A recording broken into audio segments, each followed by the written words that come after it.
1 Timothy chapter 4 verse number 1. Karon ang espiritu sa tataw nagasulti nga sa ulahi nga mga panahon ang pipila managpamiya gikan sa pagtuo nga nagatagad sa nagapahisalaag nga mga espiritu o mga pagtulunan sa yawa. Nakabantay mo nga, dunay mga born again, dunay mga pastor kaniadto nga nagwali, mahitungod sa kaluwasan ni Kristo, pero nibalik, asa sila nibalik?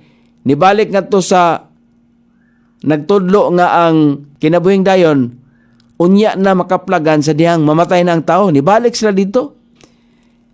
Nahitabo naman karon ang espiritu sa tataw nagasulti nga sa ulahing nga mga panahon ang pipila managpamiya gikan sa pagtuo.